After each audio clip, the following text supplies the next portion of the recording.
Hi guys! Sa nagtanong pala kung anong ginagamit ko sa mukha. Ang lapad nung loo. Ang tanong. Kailan niya? Ang lahat. Sino may sabing mahirap ba ako? Hindi nyo ba napapansin? Hindi nyo ba nakita? Ang lawak ng paliparan. Ito yung ginagamit ko sa gabi. Kalamansi. Gamit ako ng kalamansi. Siyempre, pagkatapos mong magugas ng kilamos, gamit ko na siya. And then, siyempre, gamitan mo ng cotton balls. Pagkatapos nun, di ba, alam mo na, linis mo na. Pagkatapos, gamit ko din to. Ito. Tapos, minsan din, ito, chinsanso, gamit ko.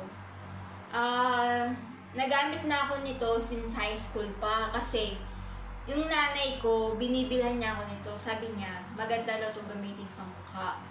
So, binibilhan niya ako, pero hindi naman masyadong marami. Kunti lang ang ilagay mo, yung kunti lang ipad mo. Kasi yung iba, pag gumagamit ng chinsanso, sobrang ang puti ng mukha.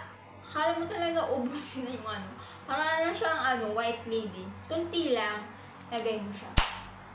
Gusto ko kasi din sa kalamansi kasi hindi naman siya gabi-gabi na ginagamit ko. Minsan bira lang, alternate lang, ganyan.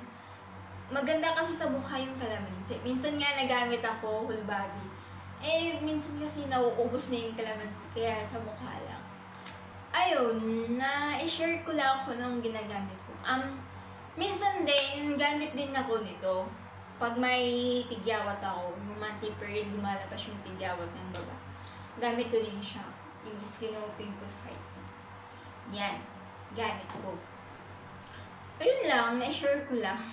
Kasi minsan, pag naghilamos lang ako, tapos hindi ako nag-facial cleanser, parang kasing makati sa mukha, tapos parang feel ko na hindi natanggal yung alikabok. Nandito pa rin sa mukha. Kasi nasanay ako gabi-gabi na nag-aano talaga.